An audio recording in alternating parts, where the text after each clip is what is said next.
So we'll get started.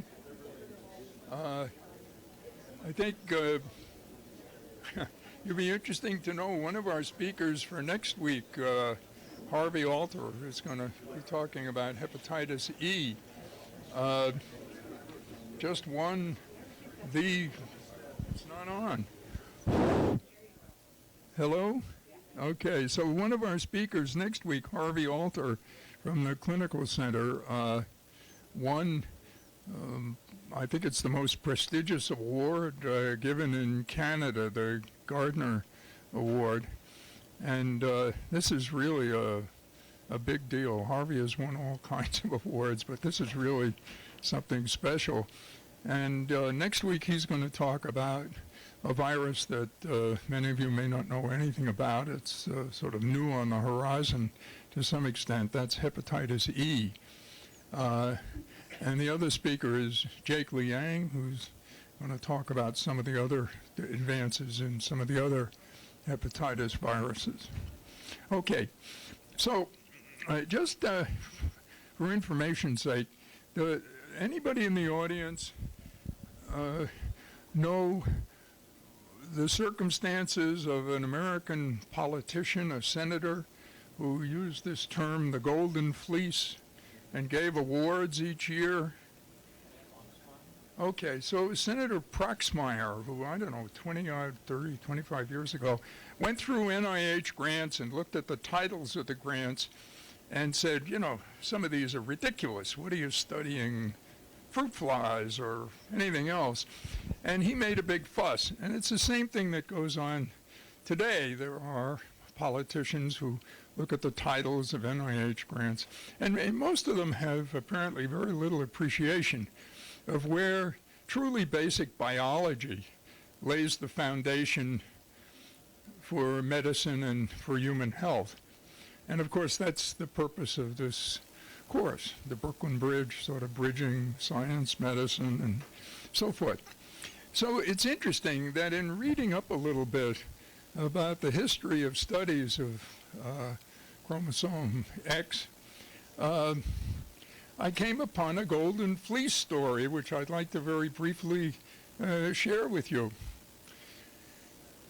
A gentleman named Henkind in 1890 discovered by staining reactions in the testes of a bug called a firebug. It's not a firefly. He observed by staining that there was a chromosome which did not divide during mitosis. And he didn't know what it was, so he called it like the X factor. He didn't know whether it was a chromosome or not. Chromosome merely means a body that stains. Well, later it was discovered that indeed it is a chromosome. So X stood for the unknown. And then in later years, Y followed X. Now, there was nothing mysterious about that. Now, in subsequent years, in the 1960s, many years later, Carol Williams at Harvard wanted to reproduce some of the experiments that Henkin had done in the 1890s. And they actually got some of the firebug descendants and whatnot that had been used in those studies and took them to Cambridge, Massachusetts, to study them. And lo and behold, they didn't behave at all like the ones did that were back in Europe. In fact, at Harvard, they didn't divide.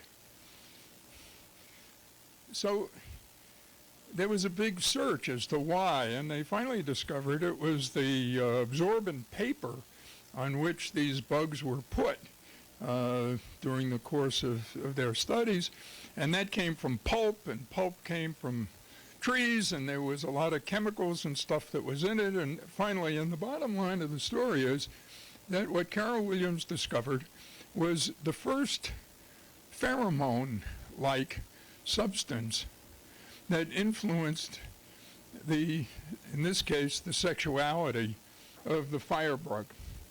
Now, Williams was one of the targets of Senator Proxmire, who kept criticizing him, what are you doing these ridiculous studies for? In this case, of course, the discovery, this was really almost the first growth factor, as well as a pheromone that was discovered. And I think it's a pretty dramatic example of where things, how we learn where information comes from. Can you flip the other one? Yeah. Okay, so today we're very fortunate in having two NIH colleagues who are going to talk to us about the X chromosome. Males have one, females have two, and the amazing thing is that one of them comes from the mother, but the second is from the father, who indirectly gets it, the mother from the paternal grandfather, because it's transferred. So I told you about X was unknown. So X, as a chromosome, contains almost 2,000 genes, and one X is inactivated in females, which we're going to hear a great deal about.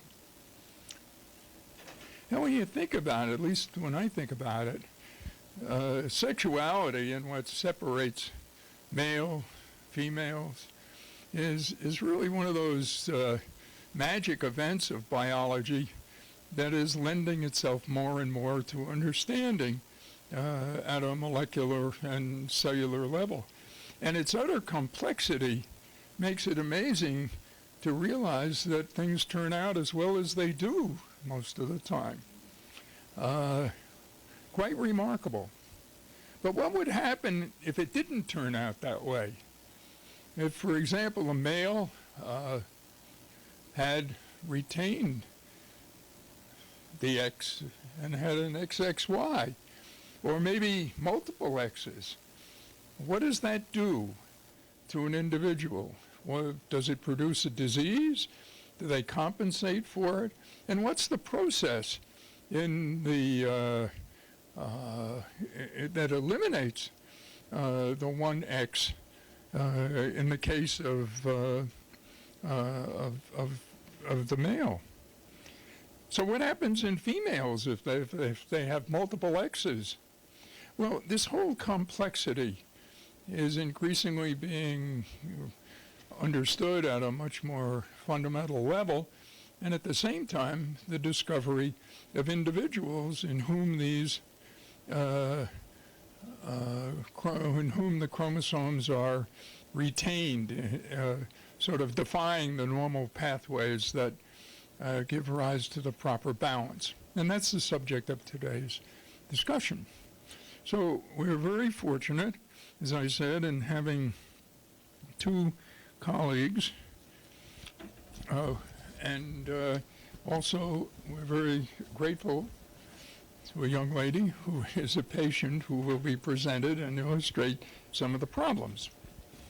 So the first speaker is going to be Vladimir Baccala, who is a physician, was trained in Bulgaria, came to the NIH in 1998 to start an endocrine fellowship, and he is a staff clinician in the NICHD, in the developmental endocrinology branch.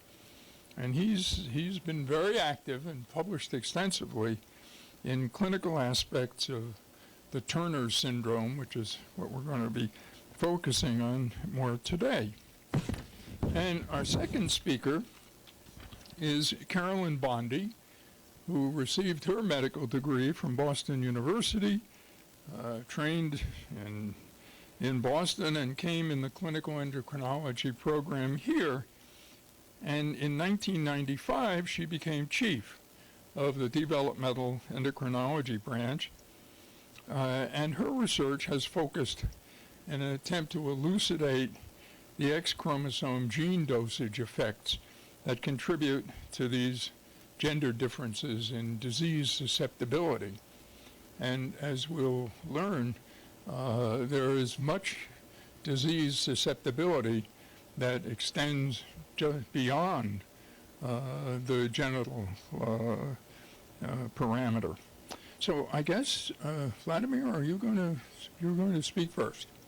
So thank you again, and welcome.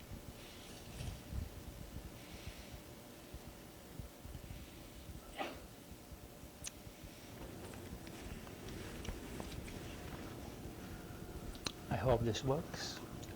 Good afternoon. I would like to start the presentation actually with presenting a young lady with Turner syndrome. For those of you that haven't seen how people with Turner syndrome look like.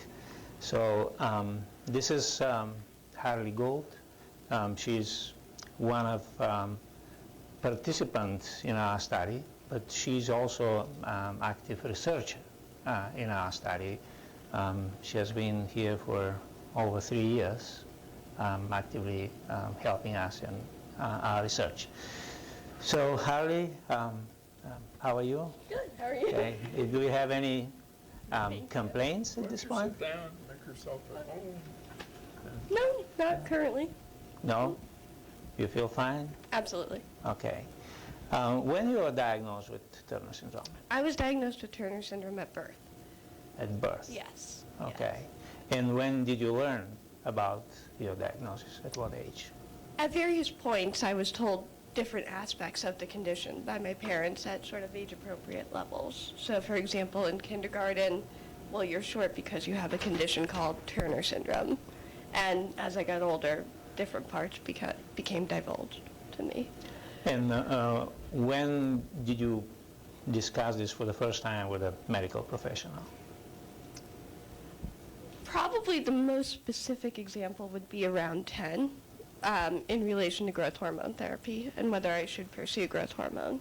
But a little bit of discussion with my pediatrician when I was younger, but that's when the real discussions started. And by getting the information about your condition from parents and from a physician, do you feel you were given enough information? I do. Did the way the information was given to you impact you in any way?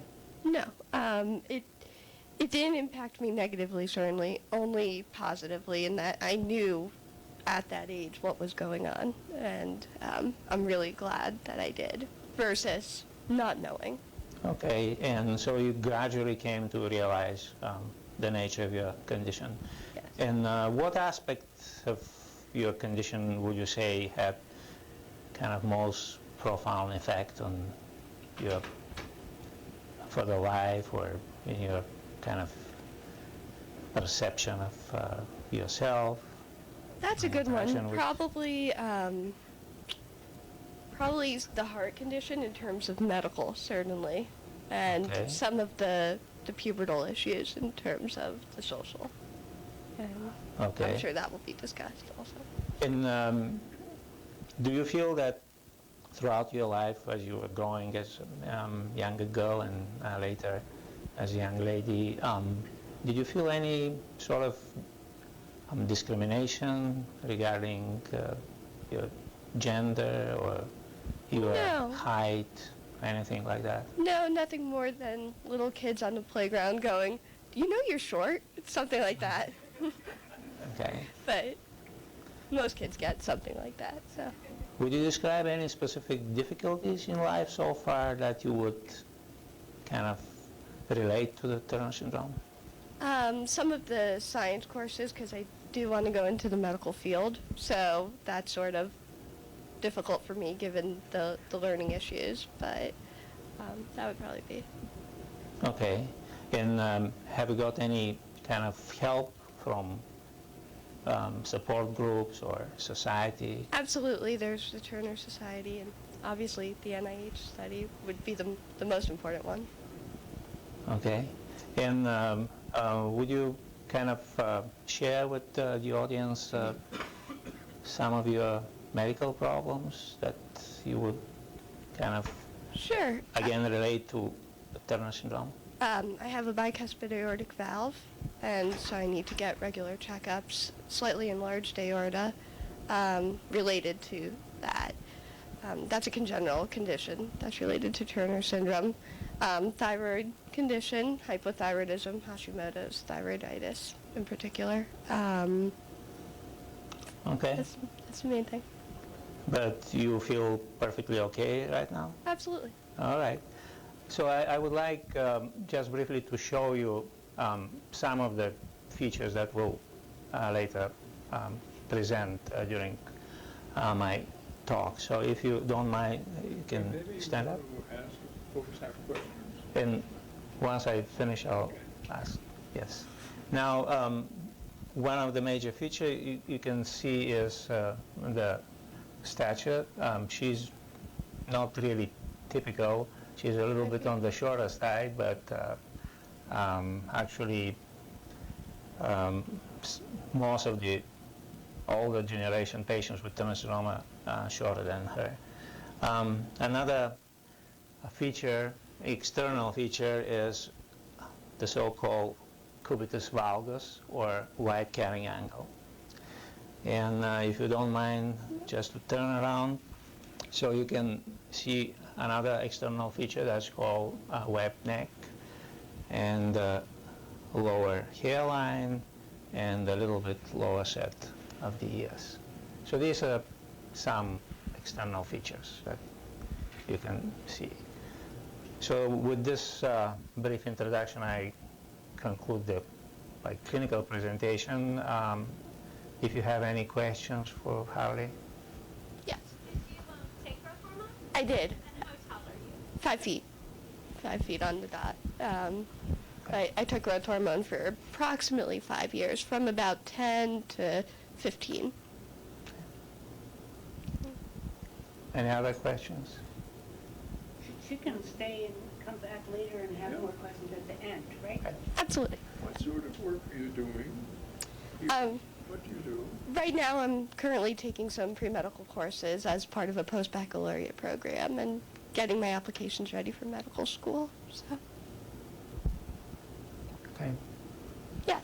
How tall would you think you'd be without the growth hormone? I would be approximately 4'8", 4'9", which would be average for Turner syndrome. My Okay. parents are average, so got 4 inches. Okay.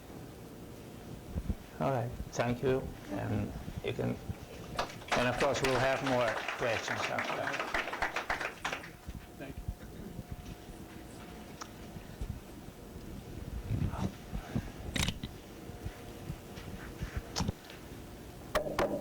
Okay. Now I will start with the kind of clinical introduction to Turner syndrome, and then Dr. Bondy will continue with basic and research aspects.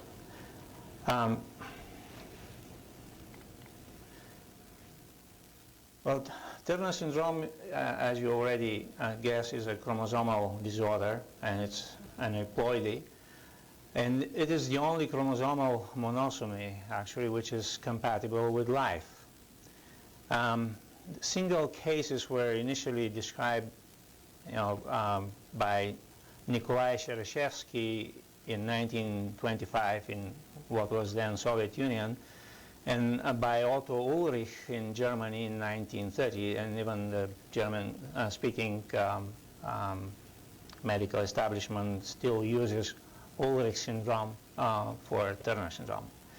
Of course, in 1938, Henry Turner in the United States published an article in the Journal of Endocrinology entitled Syndrome of Infantilism, Congenital Webbed Neck and Cubitus Valgus. Actually, for the first time, he realized that this is a syndrome, and he presented a series of 7 patients. And later, in 1959, Charles Ford actually described the chromosomal aberrations that is associated with Turner syndrome. So the definition of Turner syndrome, it's partial or complete monosomy for the X chromosome in a phenotypic female. The major clinical features are short stature and premature ovarian failure. Of course, there are other things, some skeletal and anomalies and external features, some of which you already saw. Congenital cardiovascular defects are very important because they have impact on the life expectancy. Other cardiovascular problems, osteoporosis and fractures, autoimmune diseases, metabolic abnormalities, hearing loss, some congenital kidney problems, liver abnormalities, and something which is very important I want to stress, normal intelligence, as you already saw. Usually when people hear syndrome, they sort of make association, let's say, with Down syndrome. However, Turner syndrome is with normal intelligence. A little bit about the origin of this syndrome. As you can see, in normal female, there are 40, the human species have 46 chromosomes. 44 of them are autosomes, and the female have 2 sex chromosomes, which are X chromosome. And the normal male has one of the sex chromosomes is X, the other is Y. The typical case of Turner syndrome will have 45 chromosomes. Again, the normal 44 autosomes and 1 X chromosome. So either X or Y chromosome is missing. Sometimes only part of the second sex chromosome can be missing. So there is always one normal X chromosome and a second fragmented X or Y chromosome. And here, I'm sorry. I have listed several of the more common and more typical karyotypes that are associated with Turner syndrome. And how this happens? Usually there is non-disjunction during the gametogenesis. And then some of the gametes remain without any sex chromosome, and if this is a sperm or an egg, when they meet the opposite gamete, there is one sex chromosome less, and this gives this karyotype of 45X in all the cells. However, this may happen during mitosis once the embryo is formed as a girl or a boy, and then part of the cells will be 45X, part of the cells will be normal female karyotype or normal male karyotype. In any case, this would end up as a Turner syndrome individual. In another case, there will be just a wrong separation. Instead of longitudinally, the X chromosome can separate in a transverse way, so the two short arms will get together and the 2 long arms will get together, and that will be called isochromosome. So then there will be this karyotype, which is called isochromosome XQ. Then the whole short arm can be missing, and this is called P deletion, and the karyotype would look like this. And the long arm can be missing, and then the karyotype can be this.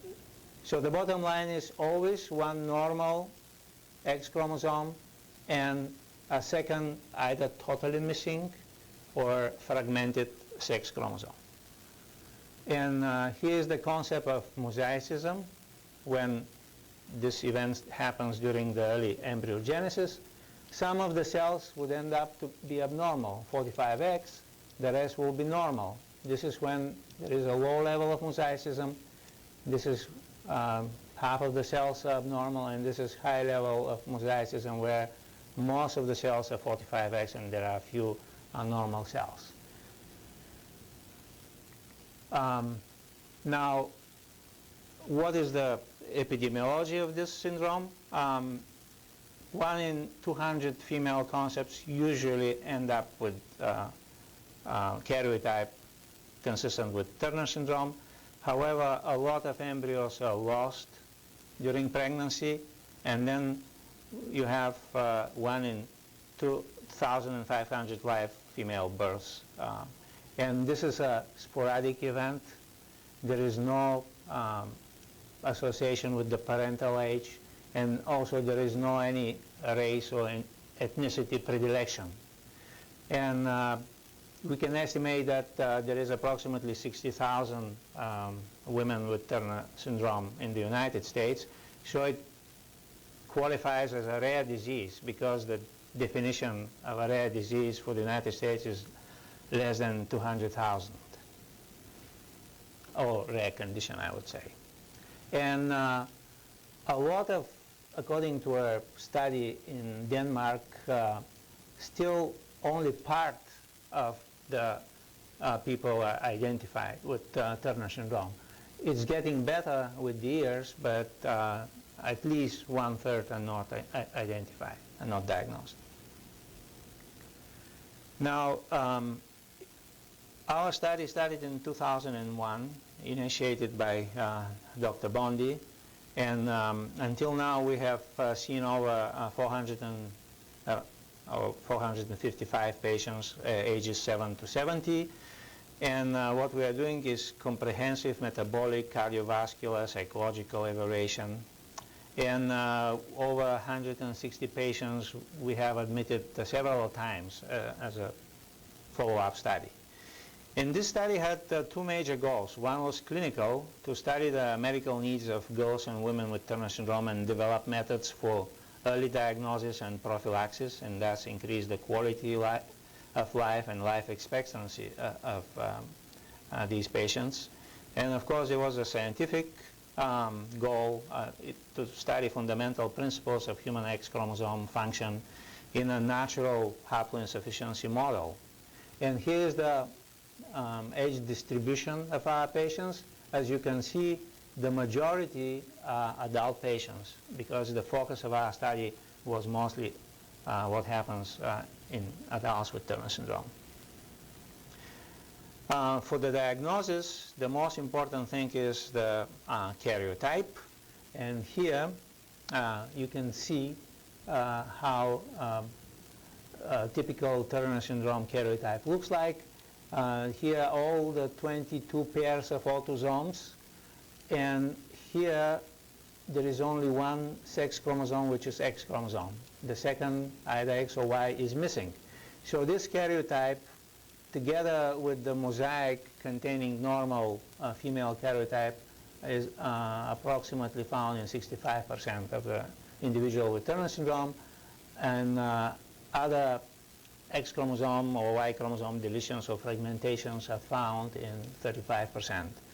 Now, if you look at the age of diagnosis, you will see that, like in our patient, a lot of them are diagnosed, about 20% are diagnosed at birth. Usually these are with most pronounced phenotypes. But then during childhood, relatively few are diagnosed. And then around the age of puberty, there is another peak of diagnosis. So approximately half of the patients diagnosed by age of 13 and 88% by age of 20. And of course, strangely enough, there are some which are diagnosed much later in life for various reasons. Now, one of the cardinal symptoms, actually I would say most, if not everybody will have it, is the short stature. And the short stature in this condition is due to Shock's gene haploinsufficiency. And this gene is located at the tip of the short arm of the X chromosome, and there is analog in the Y chromosome. So you need 2 copies of this to attain your growth potential. If you have only 1 copy, then you remain relatively short. If you have more than 2 copies, like in Klinefelter syndrome, for example, where you have more than 1 X, then you're taller. So over 5% will have short stature, that means height less than the 5th percentile. But if you look at the so-called height deficit, then practically 100% will have. And what is height deficit? It is the predicted height, which is calculated from the parental height minus the actual height. And the typical deficit is approximately 20 centimeters. And now, when you look here at the growth curves, this is for normal females, this is for girls and women with Turner syndrome. You can see that during the early childhood, both curves overlap, and that's why it's not unusual the diagnosis to be missed during early childhood, because the pediatrician will measure the child and will see that it is within the normal limits, although in the lower percentile, but still normal. While almost everybody is diagnosed around the age of puberty, because there is no growth spurt, and then here is the most pronounced difference between the two growth charts. But again, this is a growth chart for individuals with Turner syndrome that do not have growth hormone therapy. So they will end up around 145 centimeters on average, which is, I don't know, like 4 feet 9 or 10, something like that. How do we manage this growth deficit? Well, this is by recombinant human growth hormone, daily injections, and usually the therapy starts when the growth failure is evident, and the expected height gain from this therapy is 5 to 10 centimeters, and on average it's 7.5 centimeters, and it's for approximately 5 or 6 years therapy. So what predicts good result? Early start and longer duration of therapy. Of course, if you have tall parents and if you are relatively tall at start of therapy, then it helps. Of course, there are some attempts to shift the treatment of growth deficiency as young as toddler's age. So here is one study where the treatment with 50 microgram per kilogram per day growth hormone was started at an average age of 2 years, basically. And you can see that those that were getting growth hormone were gradually getting in the normal range of height compared to children that age, while those that were not treated were gradually falling off, further down and down. Okay. Now, the other cardinal feature is premature ovarian failure. As you already know, these patients have normal female external genitals and normal uterus. Initially it's infantile, but under the influence of hormones can develop into completely normal uterus. The ovaries at birth have various amounts of oocytes, but a smaller number than would a newborn girl with 46XX karyotype have.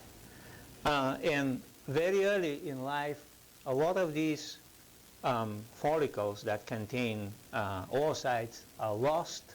So around the time of puberty, they end up with the so-called streak ovaries. So over 70% would never develop puberty. Less than 30% will have some evidence of puberty, for example, breast development.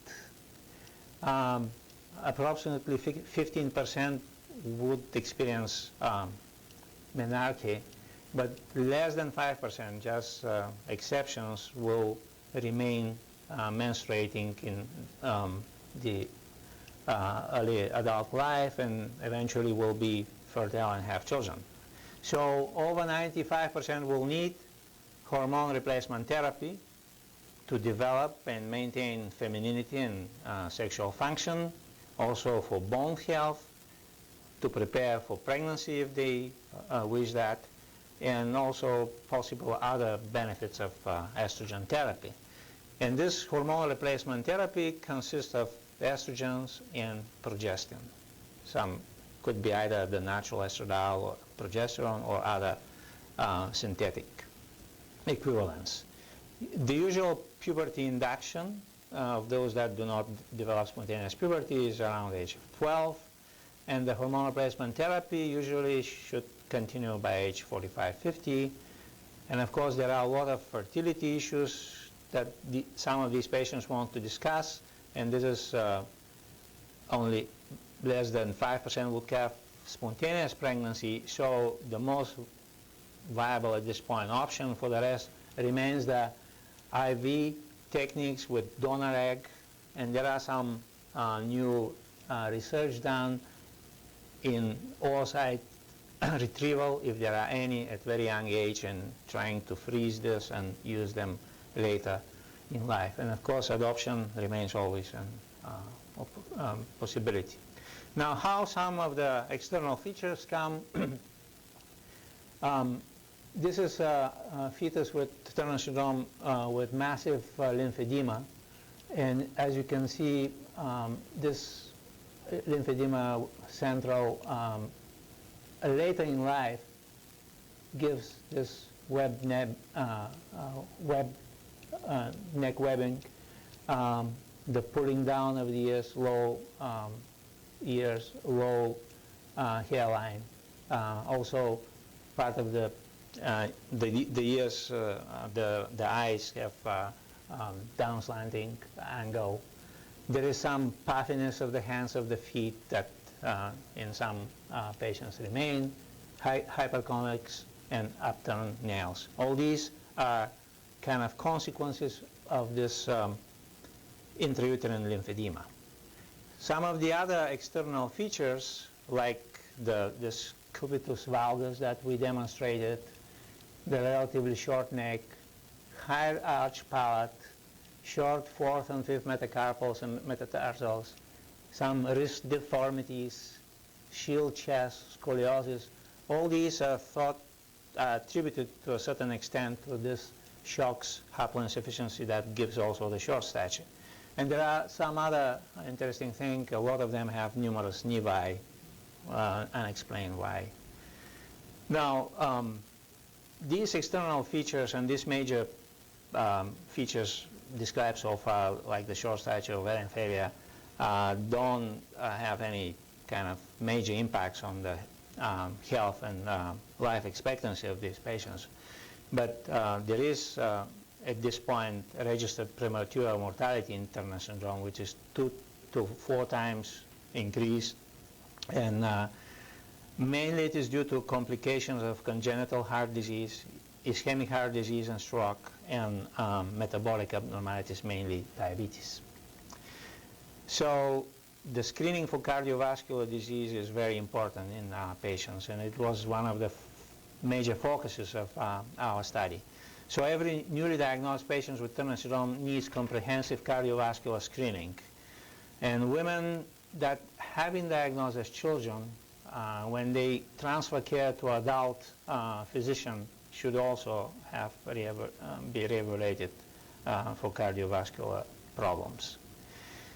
The most dreaded cardiovascular complication, actually, that contributes to shortening of the life expectancy is the aortic dissection in Turner syndrome. And as you can see, the aortic dissection in the general population, especially at the age when this happens with Turner syndrome, is very low.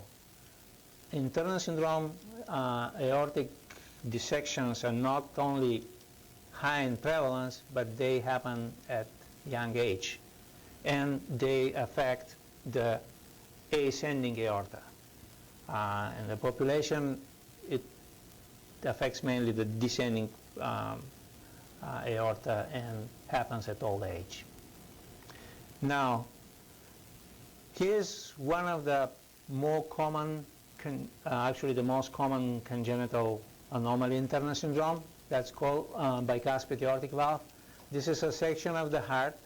That's the left ventricle, part of the right ventricle, Here's the left atrium. The blood comes this way through the mitral valve and then is pushed out through the aortic valve into the aorta.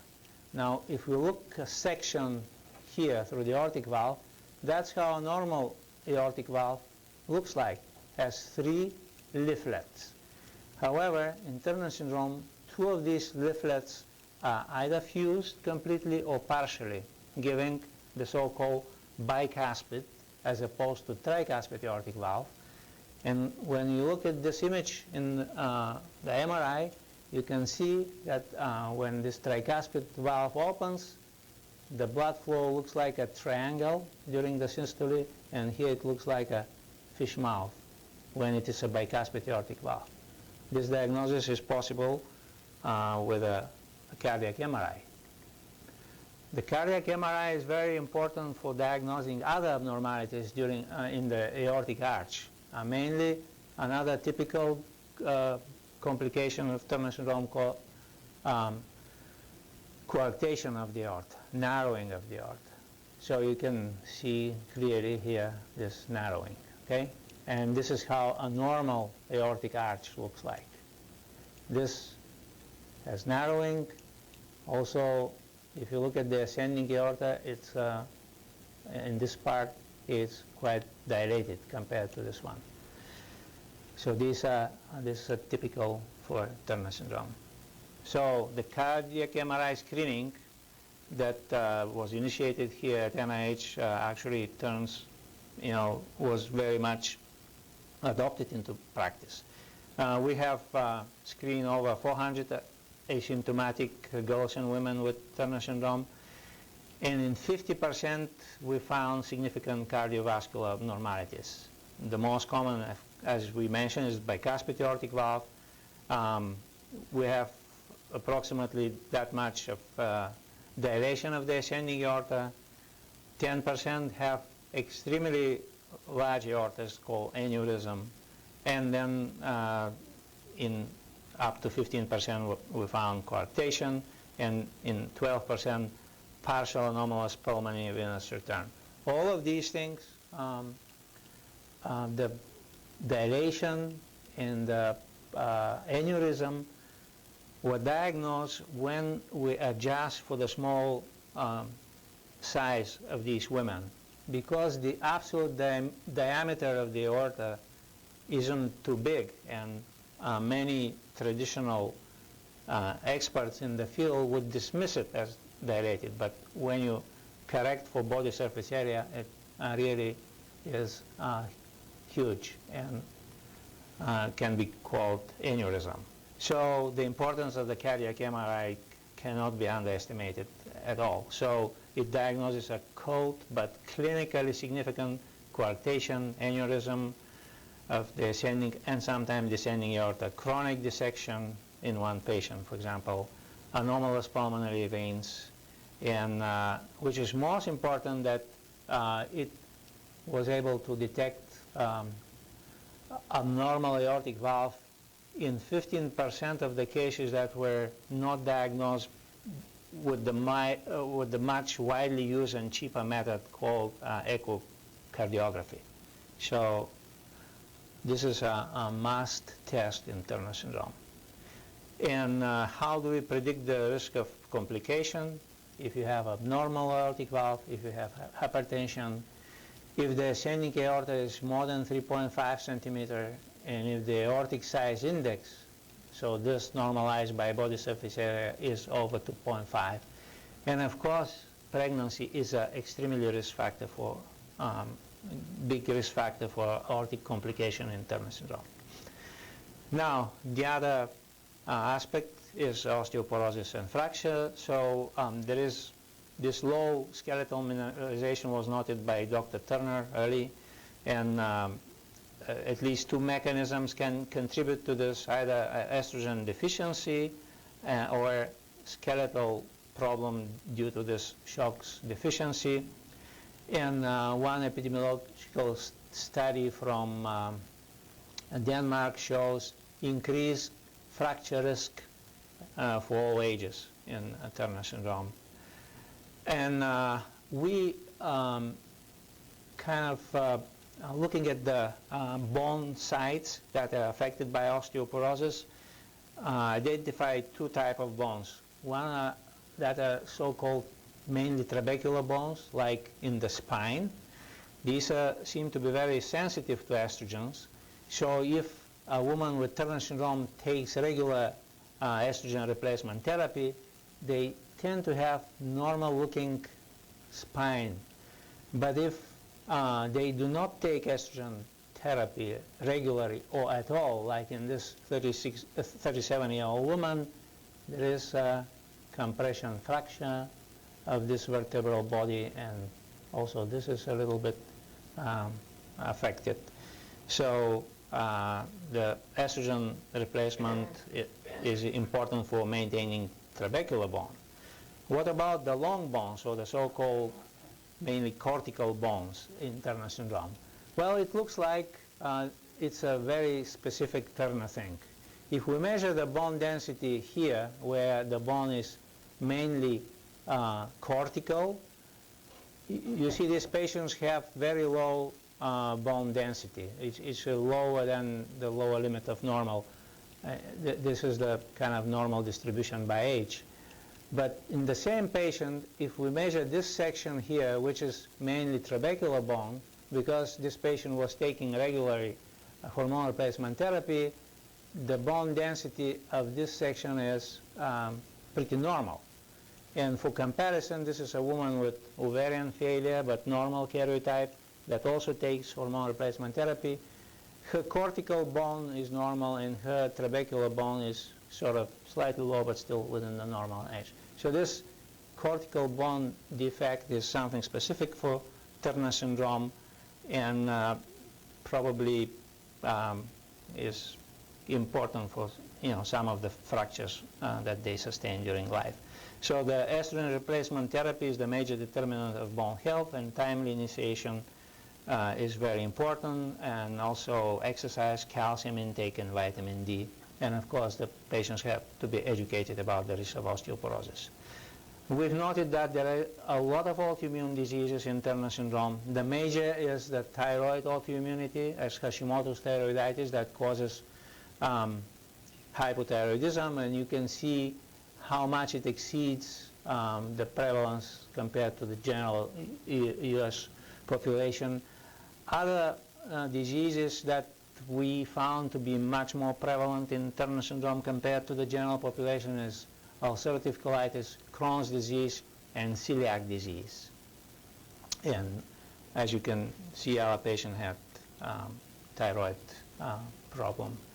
So regarding the metabolic abnormalities, in a review of 225 patients, we found that, and they were a relatively young group, average age of 35, and not extremely obese, just overweight.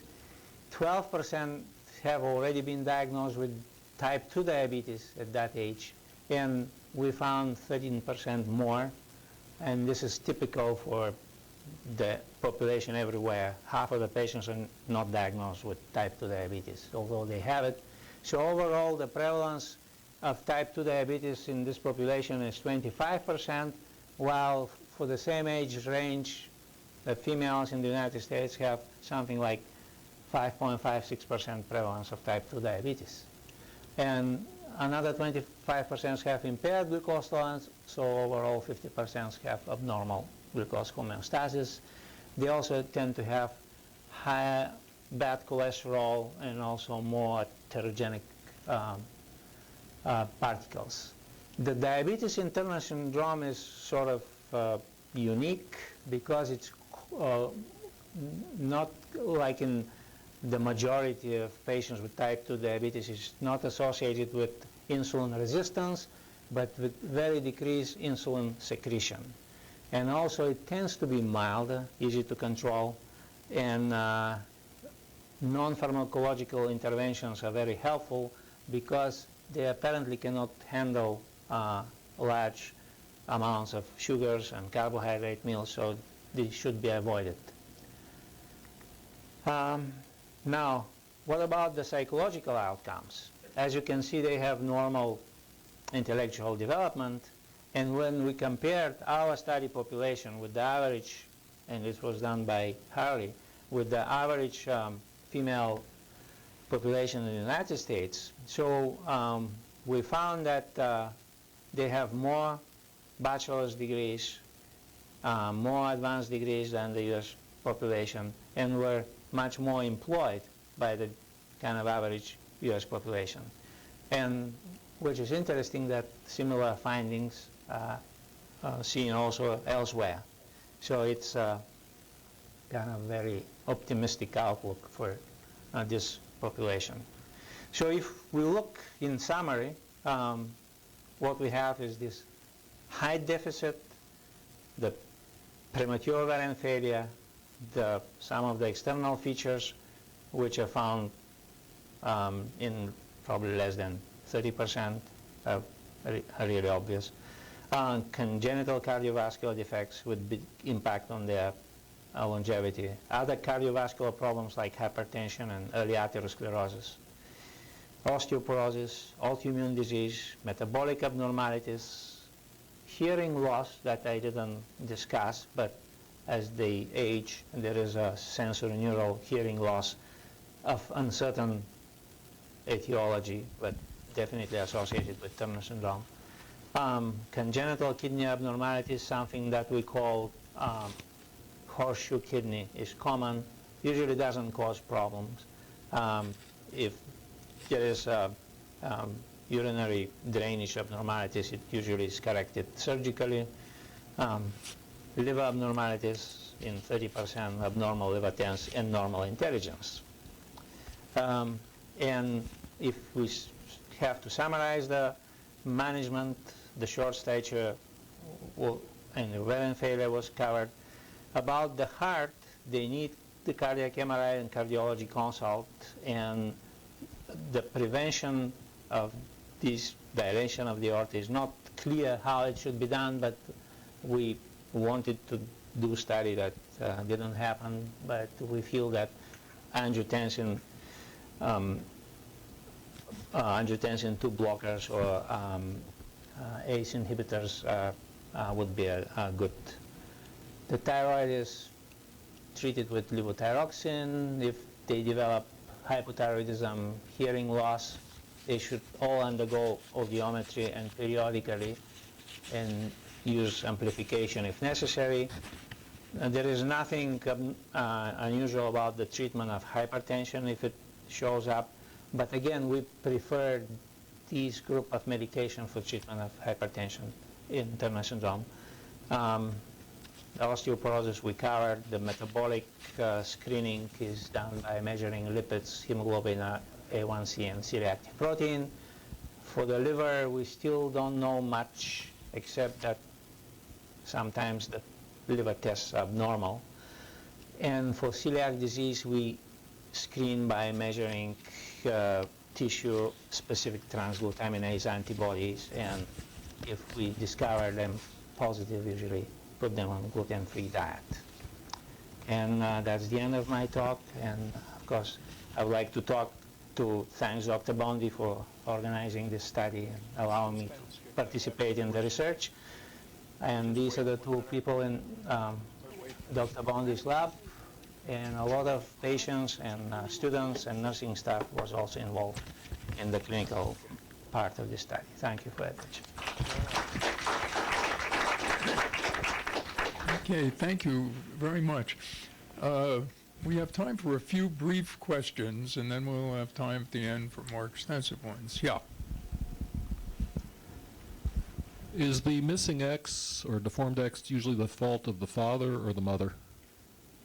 Well, I think Dr. Bondy may cover this, but it's either missing X or missing Y. So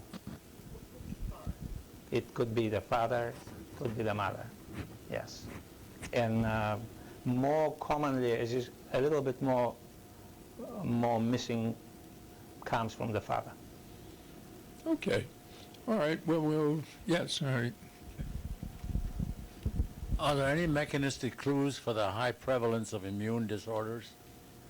Not at this point. Okay, thank you very much. And Dr. Bondy, if you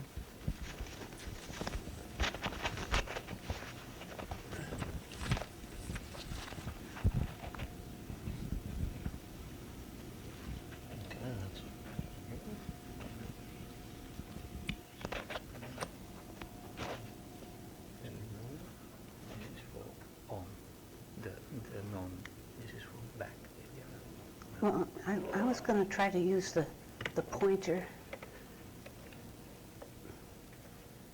Can you all see the pointer using the arrow? Okay. It's a little discombobulating to look at this and point on here and have you all looking up there and I can't look at you, but I'll try to do it this way so our online folks can have a visualization of what I'm pointing at.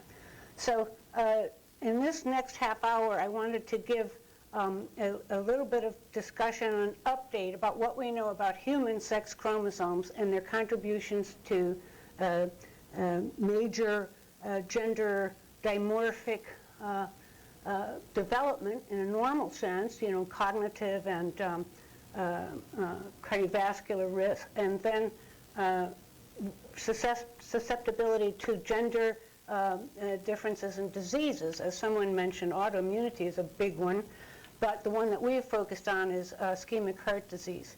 And it's really a major fact, a major reality, not very convenient for us scientists, but there are very important differences in the behavior of sex chromosomes compared to autosomes, and almost all genetics and most genetic theory and most experimentation is on autosomal genes and not sex-linked genes. And there are even more conveniently big differences in species with regard to mechanisms of sex determination, dosage compensation, chromosomal sex. It's very, very different, and it's not there. We don't have a good model, experimental model for humans.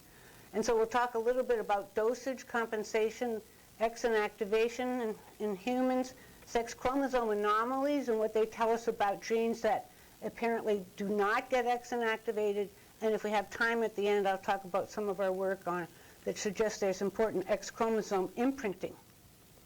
So this is a scanning electron micrograph of a metaphase duplicated X and Y chromosome. As Wynne noted, the X is not because it looks like an X, but because it was an unknown factor that was behaving in a mysterious fashion many decades ago. And then the Y was much smaller, much more difficult to discern, and was discovered much later, and was actually only discovered to be male sex determining in my lifetime, not all that ancient history. So the big difference is size. So the X chromosome is it's in the same size of any autosome or even a little bigger, while the Y is tiny. So what's happening here? And in recent years, with the explosion of genomic sequencing, we've had the opportunity to look at the sequence of many species, and there's a lot of interest in the research world in sex chromosomes. And some people make their entire life sequencing male chromosomes and trying to figure out what's going on with this. And I showed this slide. I'm not going to try to, determine differences in these species or comment on the completely weird and very different mechanisms of sex chromosome structure and sex determination. This is only the relatively moderate stuff. Insects, fruit flies, it gets stranger and stranger. If you ever want to argue with somebody about intelligent design, just bring up mechanisms of sex determination and chromosomal sex. Nobody could have designed this. It's completely crazy. And the things, the mechanisms in different species are very different. And even in our favorite model, the mouse, you have a little trouble seeing this, okay, there is a very big difference in sex chromosomes. So about the time of the evolutionary divergence of monotremes, a gene called the sex determining region on the Y, SRY, was apparently inserted onto a pair of autosomes. And then the the kangaroo types and the mammals evolved even more extremely. And you see that these chromosomes end up with Y shrinkage relative to the X and autosomes, and also that you have some pretty big differences in murine and human sex chromosomes. Now, why is the Y shrinking and becoming degenerate? Well, this is a theory, but it seems pretty reasonable to me, that the sex chromosomes differentiated from a pair of autosomes that had normal genetic regulation, 1,000 genes per chromosome. Both genes were expressed, biallelic expression, both maternal and paternal chromosomes expressed.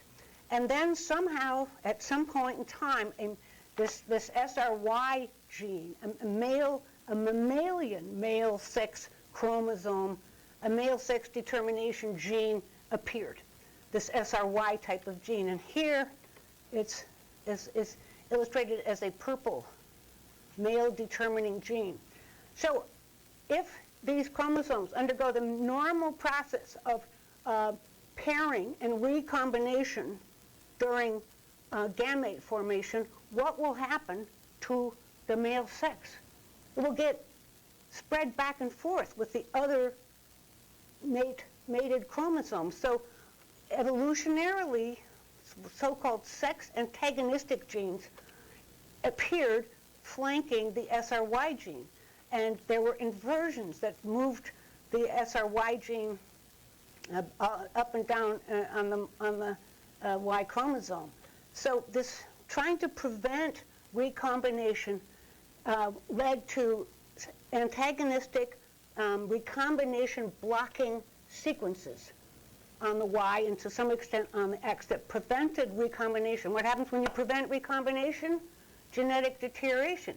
So, they call it pseudogenization on the Y. So a lot of the coding genes on the Y were mutated and no longer functional, and then they build up a lot of repetitive DNA, and eventually you can sort of lose all that repetitive or non-coding DNA, and you end up with a shrunken Y chromosome that only has about 50 to 75 protein coding genes on it compared to about 1,000 on the X chromosome. Does that make sense? You buy that theory? Some people believe that the Y is going to be extinct because it keeps losing its genes because it can't recombine, and that someday, right.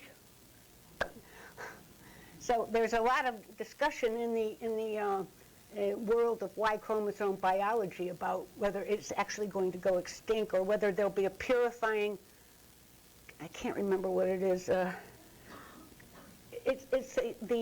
Y chromosome forms hair loops and recombines with itself and cleans up its mutations in that way, but we shall see. So this reflects, I just mentioned that the Y chromosome has lost most of the coding genes, and the X has many more abundant genes.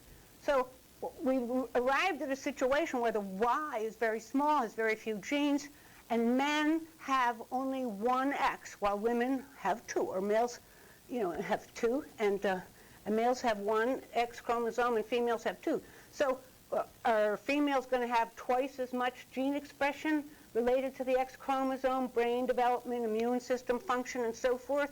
Or how are we going to work that out? So this was a theoretical question for some number of years, and there are different possibilities. You could reduce the female gene expression by 50%, or you could amp up the male from his single X by twofold or so. And there are different species that use any number of variations on this theme. But it's kind of interesting the way that the mammal system of dealing with this came about. And many of you have heard that you have to be a female cat to have three colors, a calico coat, or to have a mottled black, orange, and white coat like the tortoiseshell cat. Well, that was causing a lot of interest in the fields of classical genetics in the 1950s and 1960s, and there was a lot of observations on coat color and how it's segregated according to Mendelian genetics, and same thing for mice, but it's kind of a nice story for cats. And so the classical geneticists worked out that the coat color gene had to be on an X chromosome, and therefore the male, since he has only one X chromosome, can be either orange or black, but he can't have a lot of different X chromosomes, and at least according to classical genetics. However, the female, she has two X's, and she has therefore an orange coat gene possibly and a black coat gene.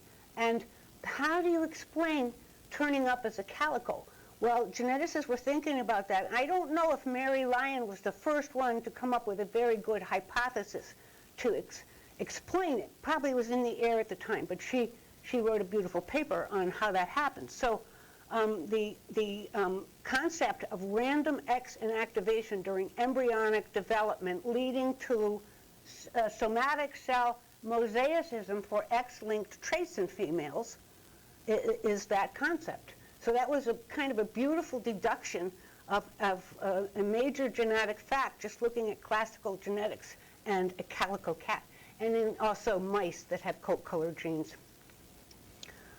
So that hypothesis was formalized by Mary Lyon in a one-page paper to Nature in 1961, in which observations on these cats and on mice and their coat color, it led her to propose that extra X chromosomes, be it a second X or any kind of supernumerary number of X chromosomes, were inactivated, and that happened in a random fashion during embryogenesis, explaining, a 50% variation in coat color in mice and cats, and that this X was clumped up and formed the bar body, which is the heterochromatin lump on the nuclear periphery shown in these micrographs here.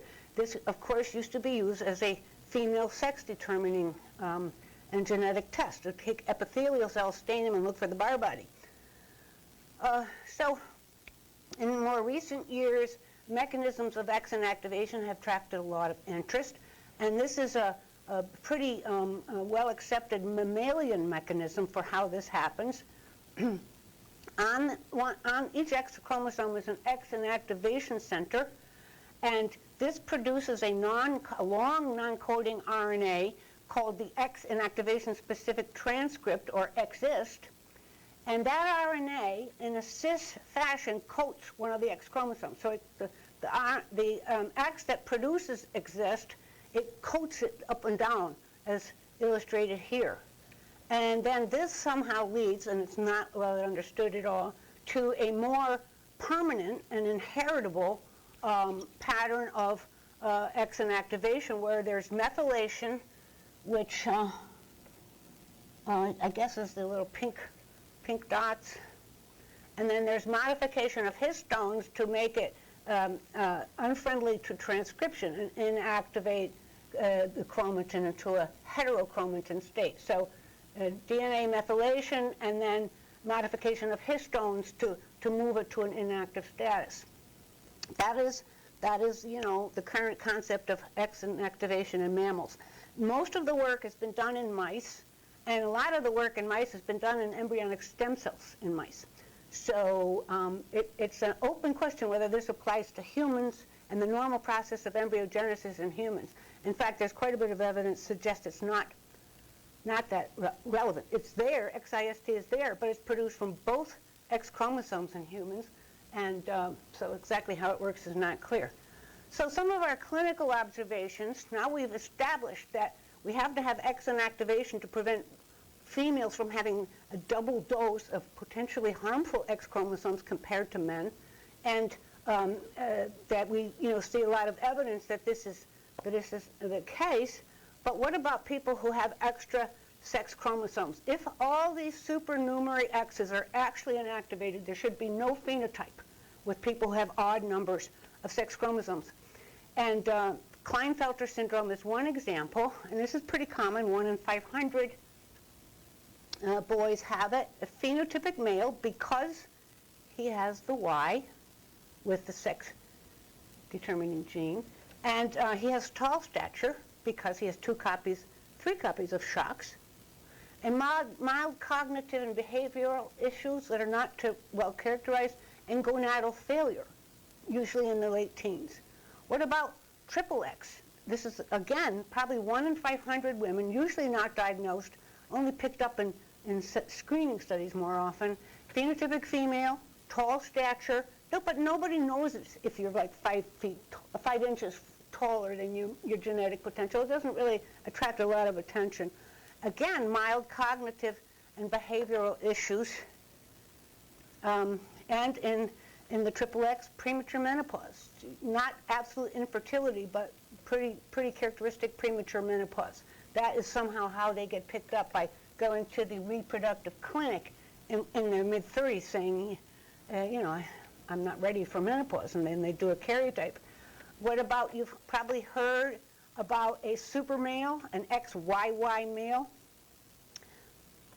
This is not really a syndrome. These are not sick people. They're very, very subtle manifestations of any sort, and they're phenotypic males, and they have tall stature. So the syndrome we've talked most about today is Turner syndrome, where a phenotypic female has just a single X. She has short stature, mild cognitive and behavioral issues in some subjects, congenital heart defects, and excess coronary disease. So summarizing those observations, we see that if you have a Y chromosome, despite the number of X's you have, you're going to be a male, as long as your SRY gene is intact and the downstream genes are intact, and that the X and Y, that the absolute number of sex chromosomes correlates with height positively. And then we also see that either increased or decreased X chromosome dosage both are associated with gonadal insufficiency. And likewise, both increased and decreased X chromosome dosage seems to be associated with neurocognitive issues, mild issues, but pretty reproducible. So why are sex chromosome aneuploidies so common? Well, I mentioned that with the mammalian development of the unique Y chromosome, that recombination was suppressed to avoid switching of the sex-determining gene, mixing it up every time. So with recombination being suppressed, pairing is less reliable. So when pairing isn't working very well, chromosomes are lost or broken easily. So basically, the mechanism to preserve the male sex distinct from the female sex also makes it more likely that you're going to lose sex chromosomes during meiotic gametogenesis. Now, here it shows an X female egg giving rise, gonada oogonia, giving rise to an egg with, on the one hand, 2 X's, on the other hand, no X's.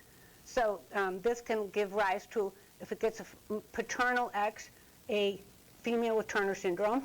If the 2 X's get a paternal X, you get a female with triple X syndrome. If it gets a male Y, you have a Klinefelter's person. And if you have no X, no dice. It's totally non-viable. But the likelihood of aneuploidy, turning up a spermatocyte with 0 sex chromosomes, is equally likely. It does not seem to be that meiotic errors are more common in the female versus the male with regard to sex chromosomes.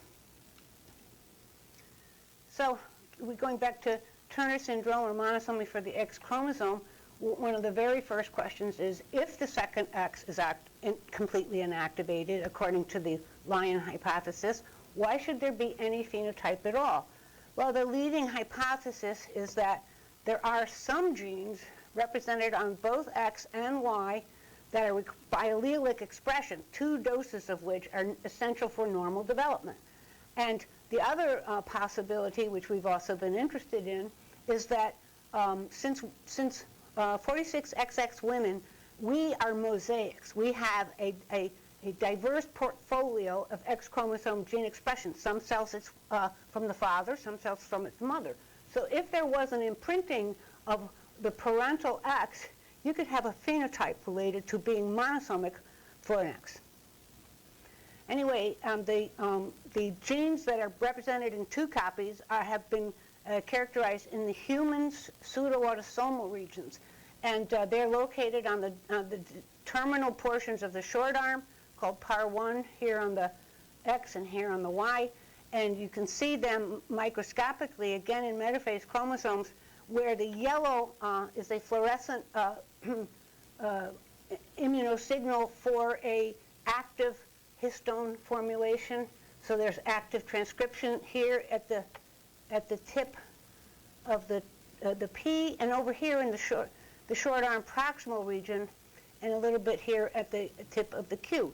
And here's the active X with, much of the chromosome being transcribed. And here's the Y with a little bit of P-terminal activity and a little proximal XP activity. So these regions were discovered by first noticing that the sex chromosomes do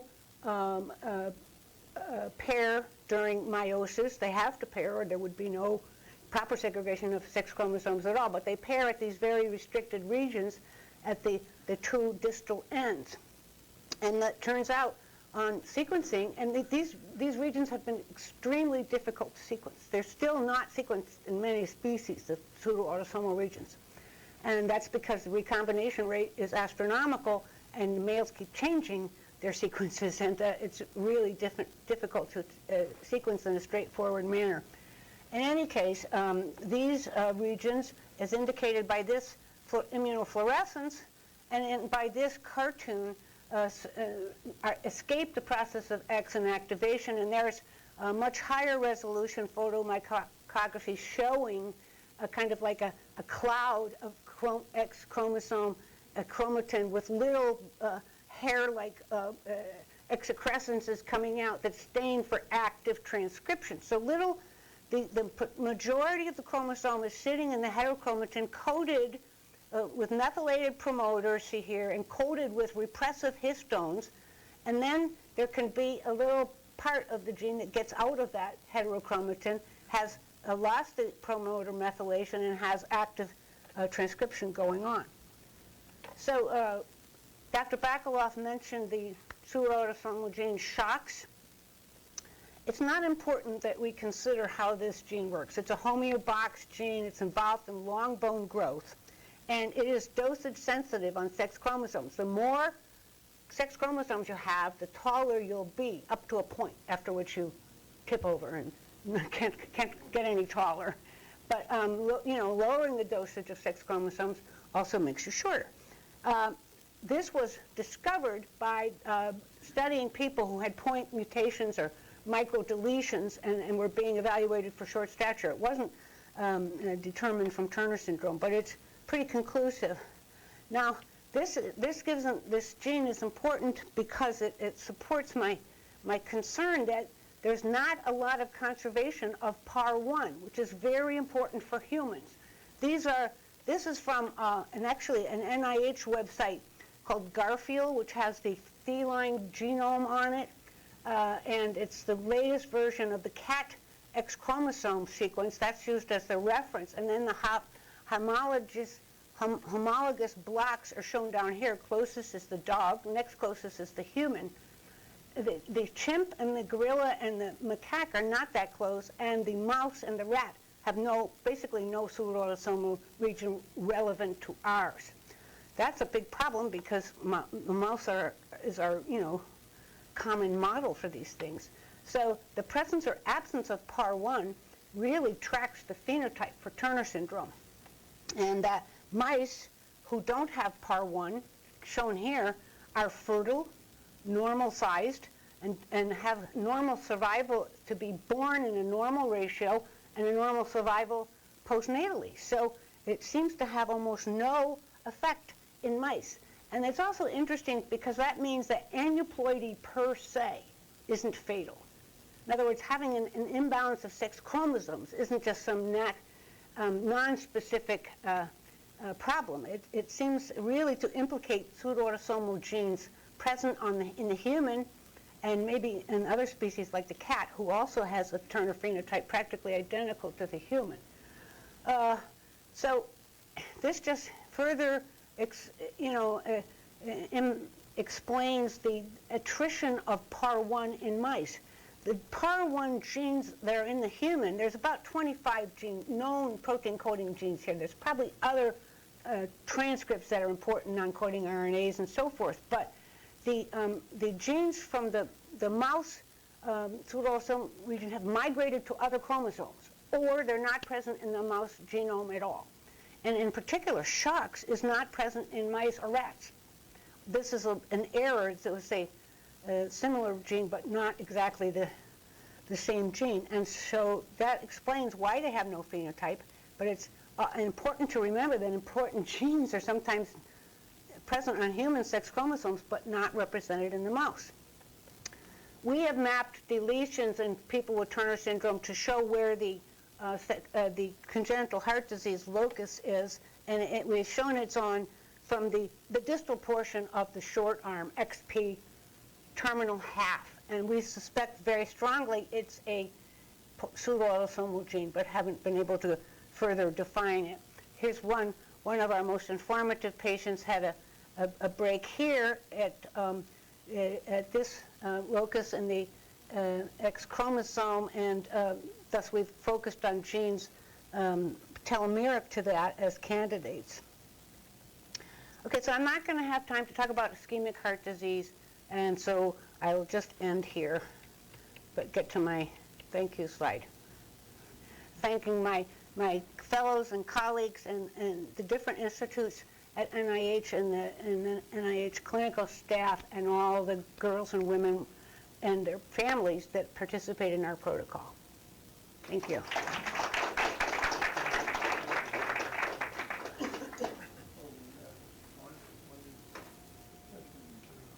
What about, or maybe this was just the popular press, the association of some violence. In XYY? That's XYY. Yeah, well, because they did the screening in penitentiaries and homes for the retarded.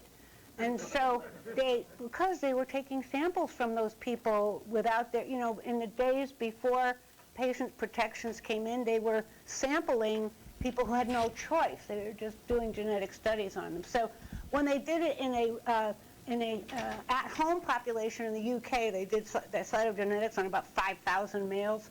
And they found that at least maybe 2 or 3% have XYY with no criminal tendencies and no retardation. Excess X chromosomes are not very good for your brain, but excess Y don't seem to hurt.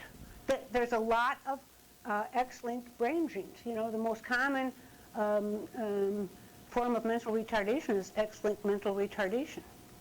So there's a lot of brain genes and a lot of immune system genes on the X chromosome.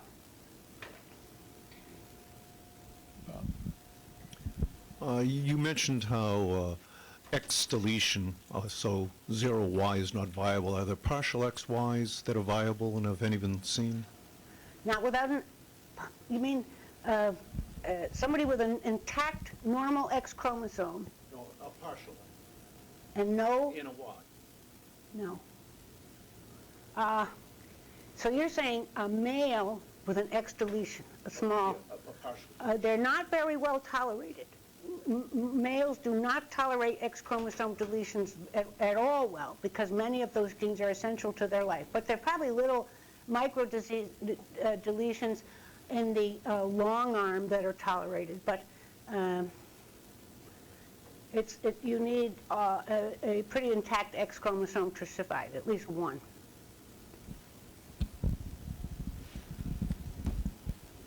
Some genes for the perception of color are encoded on the X chromosome. Is there a higher prevalence than expected of color blindness in Turner syndrome? Yeah, it's the same as in the general male population.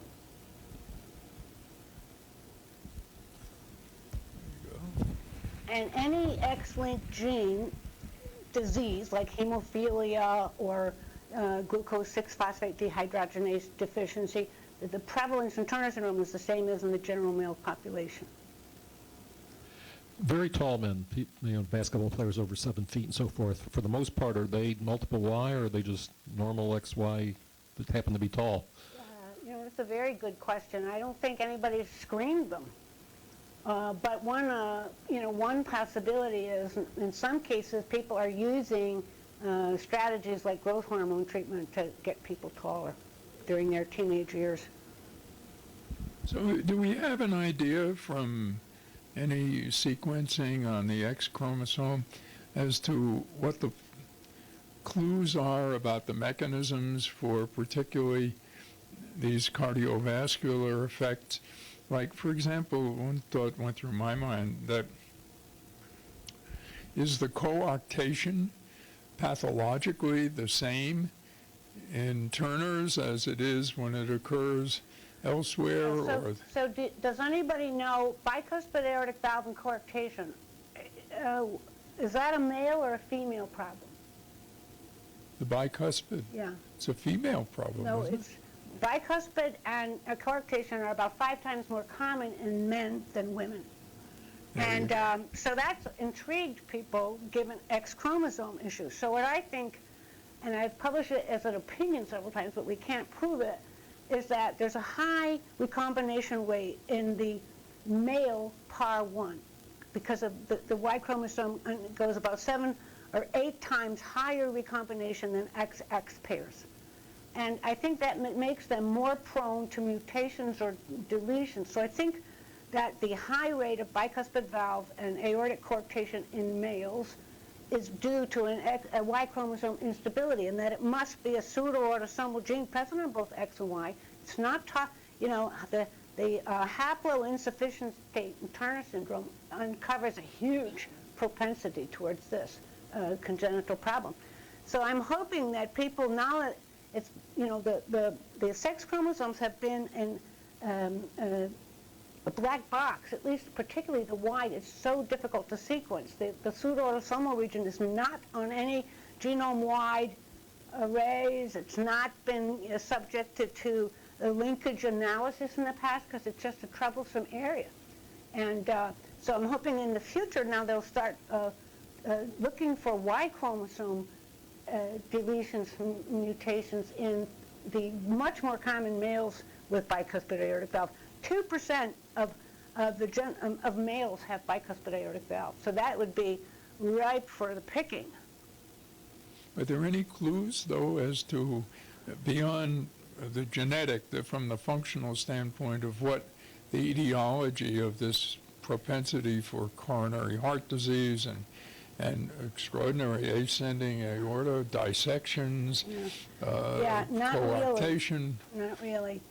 They have, single gene mutations in mice that cause different kind of defects, but not this interesting constellation of what they call left ventricular outflow defects. That is involving the mitral valve, the aortic valve, the thoracic aorta, and so the Turner syndrome has all of those very common defects in combination or in the whole cohort, and that group of genes. That group of defects is found in families. So one family member will have a bicuspid valve, the other one will have a coarc, the other one will have left heart hypoplasia. So they are linked somehow, and I don't have any clue how. Is the pathology identical to that occurs random without? Pretty much.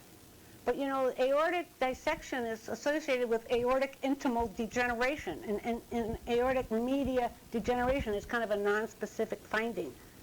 Does it matter, thank you, Dr. Bondy, for your talk, by the way. I think you might have alluded to this, or somebody alluded to this earlier.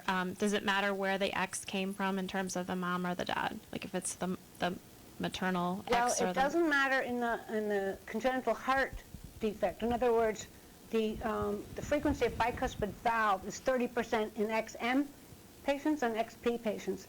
But what I didn't have a chance to go to was that we find more coronary heart disease in XM patients. Men are, per force, XM monosomic because you get your Y from your dad. Therefore, you'll have to get your X from your mother. So men are all monosomic for XM. And they have high heart disease risk. Early onset, much more common than in women.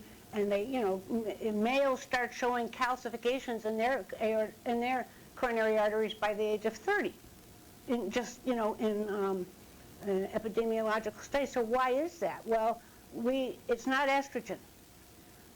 Estrogen is not protective. That's been pretty much worked out, and it's an obvious effect, but we think it's an X chromosome parental origin, that the XM is tricky. It just is not a good chromosome. It is associated with a high risk.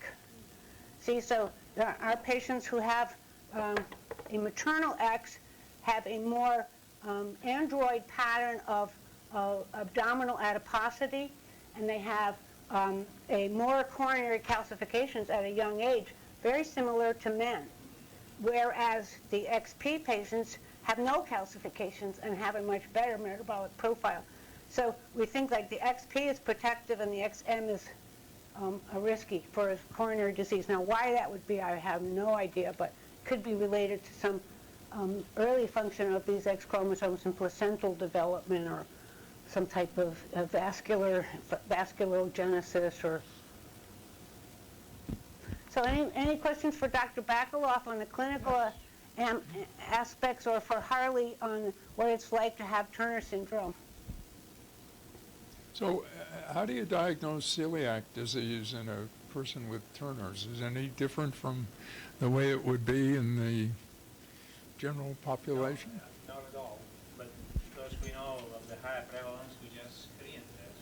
Once the antibodies turn positive, then we just So do you routinely look for transglutaminase, or so does that then become the diagnosis in the absence of symptoms, or are all these people symptomatic? Well, they're not symptomatic. It's an early test. You may have the antibodies and still not the actual disease, Yeah. or a very mild disease that doesn't cause any obvious symptoms. But the presence of these antibodies in most of the cases is histological finding. So do you think these autoimmune diseases, it's a matter of susceptibility that's facilitated by something in the Turner syndrome rather than just what it happens in everyone? Well, when we compare with everyone, certain diseases have high as prevalence in Turner syndrome. So it must be related. Should people with celiac disease be screened for Turner syndrome? I don't think so. Not unless they're short and have ovarian failure, at age 10. But is there a intermediate dosage effect, which you've alluded to, so that somebody who has an abnormality of this nature in the X chromosome, there's a gradation of findings? there are a variety of immune system genes on the X chromosome, and a variety of male-dominant immunological disorders are X-linked.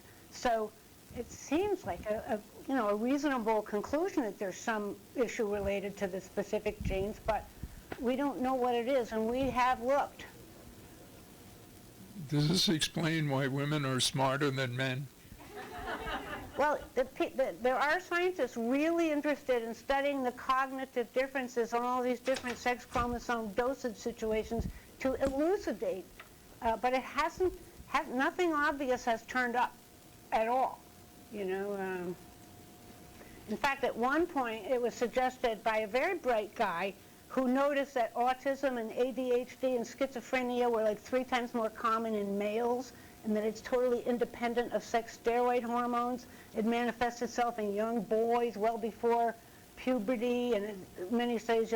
So he hypothesized that it was the maternal X chromosome that was contributing some bad psychic effect, and that X, right, that's right, lack of social skills maps to the X chromosome, according to this psychiatrist.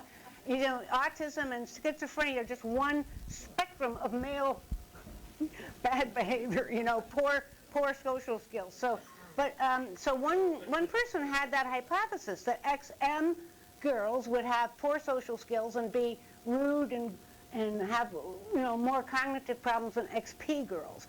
And he published a short paper in Nature suggesting, some suggested evidence, but it hasn't been confirmed. But, it's very hard to confirm psychological cognitive studies. They are very squishy. And so I haven't thrown out that concept, but, we haven't been able to track it yet. For the high rate of diagnosis for Turner syndrome in infants, what leads the doctors to screen for or look for if the height disparities don't really show up as much until they're older? Well, yes, that's one of the missing, but they sort of learn to look, compare the actual height of the child to the predicted. So if the child is in the 25th percentile, that's normal, in the normal curve. However, if the parents are tall and this child is predicted to be the 90th percentile, that's the word, because something is wrong. Yeah. But in a newborn, it's neck webbing, lymphedema. Right. In a newborn, if it's very much affected, then they will see the effects of the lymphedema and they'll diagnose it right away. And severe heart disease. Severe aortic coarctation presents extreme hypertension. But it is approximately 25%. The rest don't have obvious features. The only way to diagnose them when they start fading and grow, or later when they don't develop puberty. So these are the two aspects that cause clinical, apart from the obvious external features.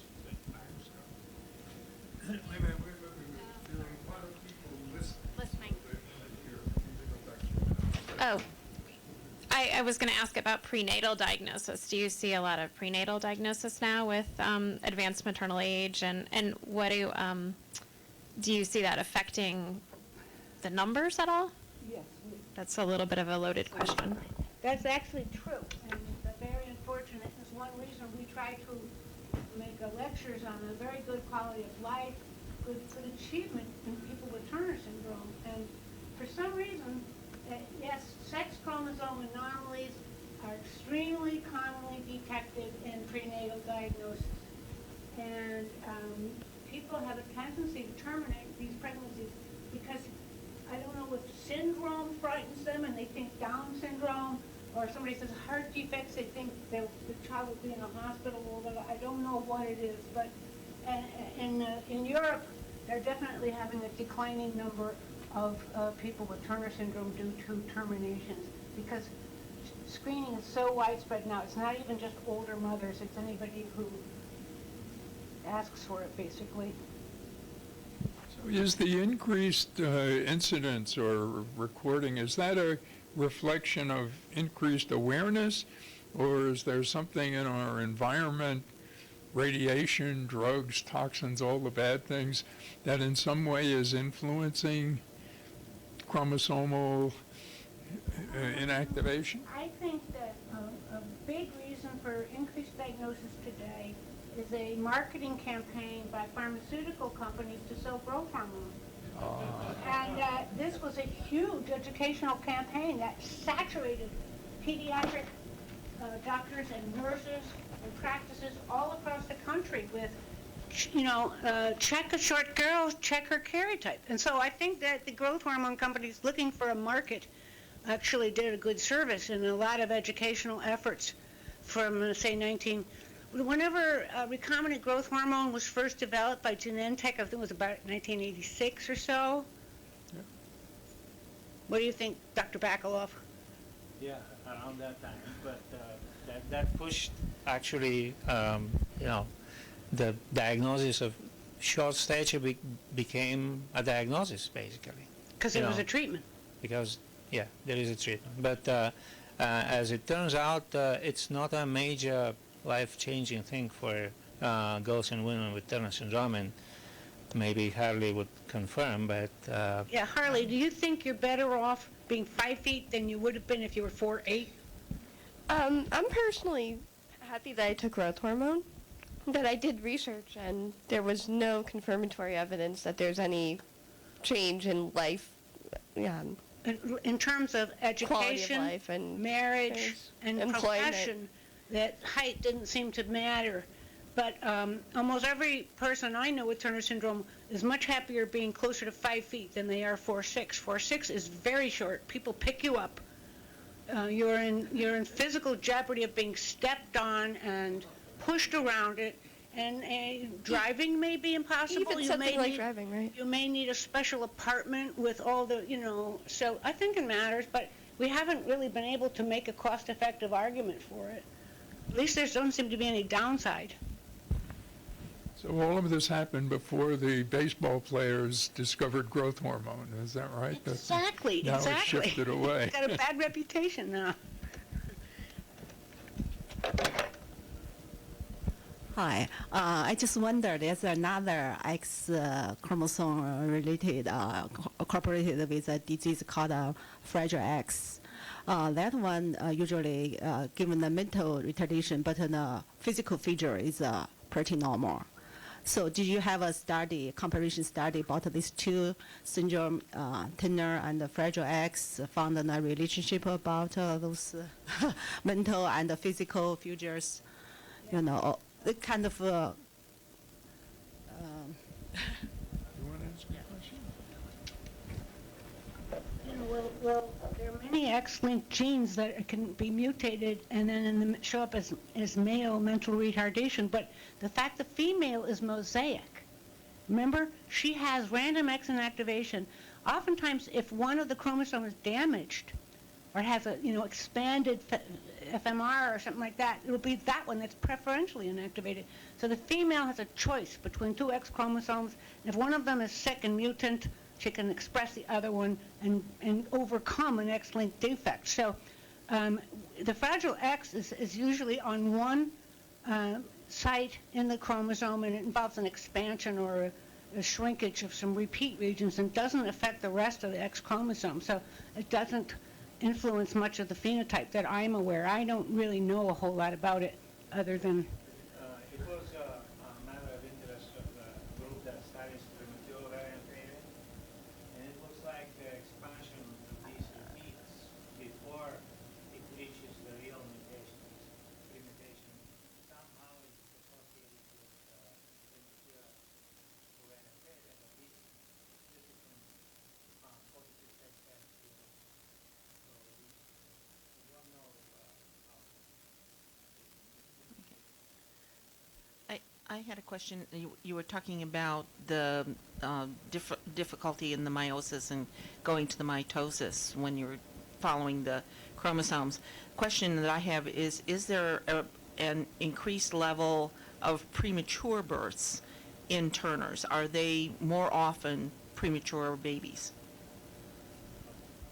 There is a lot of pregnancy loss if you have this Turner karyotype. A lot of 1 in 200 concepts could be Turner syndrome, but only 1 in 2,500 are born.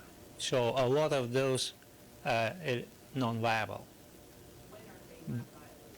Early in pregnancy. Usually it's early pregnancy loss. Yeah, it's the late first trimester, and it seems to be impaired placenta formation, and then it's like 6 months and later due to congenital heart defects that are left heart hypoplasia or aortic interruption or some really severe heart defect. So that would involve the miscarriage of a formed baby with severe heart disease.